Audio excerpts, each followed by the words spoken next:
Avec cette nouvelle campagne qui débute, 6e édition pour la compagnie donc Mondou, qui est réputée au Québec depuis plusieurs années pour prendre soin de nos différents animaux, nos meilleurs amis, justement, nos fidèles compagnons, surtout durant cette période de pandémie. Je pense que doublement on se rend compte à quel point nos animaux sont là pour nous faire du bien. Puis donc, cette 6e édition, je vois là, de la campagne Mondou, Mon Don, est au profit de la Fondation Mira. Il est chef de la direction, justement, de cette entreprise québécoise Mondou.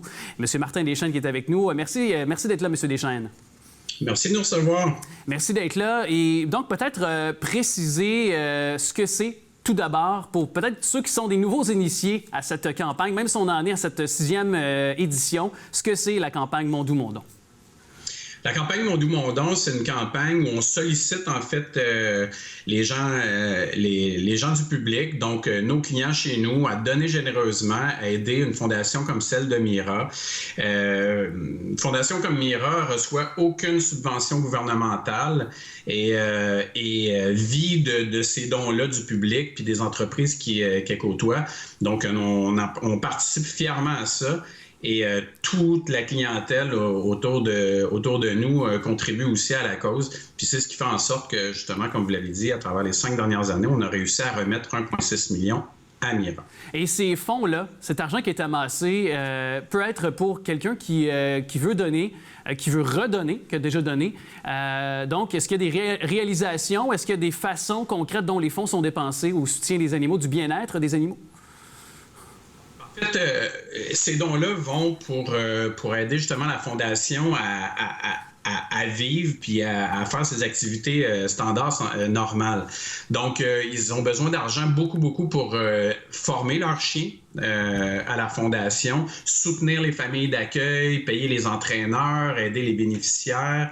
C'est quand même une grosse fondation, Mira. Il y a beaucoup de gens qui gravitent autour et donc ces fonds-là servent un peu à tout ça. L'image qu'on donne souvent, c'est que pour former un chien et remettre un chien à un bénéficiaire, ça coûte 30 000 $. Donc, vous imaginez, si on veut vraiment faire une différence au niveau des gens qui ont besoin de ces animaux-là, c'est un chien à la fois et c'est 30 000 $ à la fois. Et d'ailleurs, pour vous, chez Mondou, c'est devenu, je pense, de redonner et de aussi soutenir dans différentes causes les animaux, les propriétaires d'animaux aussi de compagnie. Devenu une mission, si je ne m'abuse, parce que vous avez aussi donc un autre volet. Vous supportez les refuges. Hein? C'est bien ça, les refuges d'animaux, c'est bien ça? Exactement. Donc, on fait un Mondou, Mon Don pour les refuges aussi. Parce qu'au niveau des refuges, il y a d'autres styles de besoins, que ce soit au niveau du micropuçage, l'adoption. Souvent, c'est les populations félines. C'est plus au niveau des chats qui a des besoins au niveau des refuges. Donc, on en fait 2 par année. Une pour Mira et une pour les refuges. Puis on réussit à redonner à des refuges un peu partout au Québec là, pour les aider dans leurs activités aussi. Donc, tout ce qui touche le bien-être animal, nous, ça nous rejoint. Et c'est pour ça qu'on a choisi ces 2 grandes causes-là. Et je me permets de prendre quand même quelques secondes, parce que là, on est en pleine pandémie, évidemment. Et puis, durant la première vague, beaucoup de gens se sont dotés d'un animal de compagnie. Vous desservez beaucoup, que ce soit les chats, les chiens, plusieurs propriétaires de différents animaux de compagnie. Justement, est-ce que vous avez constaté que les gens sont au courant? Est-ce que les gens... Parce que parfois, on ne pense pas nécessairement à ce que ça implique d'avoir un animal de compagnie à la maison. On pense seulement qu'au but premier, c'est-à-dire d'avoir des câlins, d'avoir un soutien psychologique, la fameuse zoothérapie qui est prouvée de multiples façons. Mais par la suite, les soins qu'on doit leur donner, avec la nourriture, avec des accessoires, par exemple, pour en prendre soin. Alors, est-ce que vous avez un message quand même à lancer à ceux qui aimeraient peut-être se doter d'un animal de compagnie, avec cette 2e vague, d'ailleurs, qui débute depuis quelques jours à peine, depuis quelques semaines à peine? Bien, en fait, le message qu'on livre toujours de notre côté, c'est justement, nous, on est là pour le bien-être animal. Donc, c'est évidemment que si on se lance dans un processus d'adoption, on veut que cette adoption se fasse de façon responsable. Il y a des éleveurs qui sont renommés pour ça. Les refuges sont à aider aussi à ce niveau-là. Mais Mais au Québec, ce qu'on fait de bien, c'est que l'animal fait partie de la famille. C'est un membre de la famille. Donc, c'est un peu comme la même chose que de dire que je vais avoir un enfant. Donc, ça vient avec une responsabilité de le nourrir, de l'amuser, d'en prendre soin.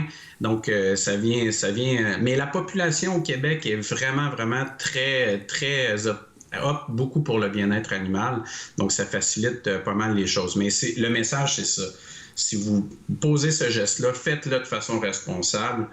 Et puis, allez-y pour le bien-être de cet animal-là que vous entrez dans votre famille.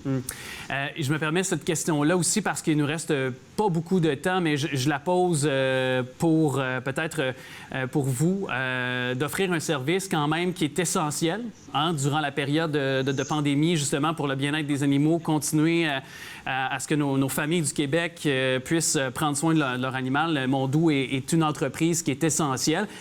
Comment vous vous êtes adapté à cette pandémie? Est-ce que vous avez dû mettre en place des différentes structures, stratégies pour rester toujours avec un bon service auprès de votre clientèle?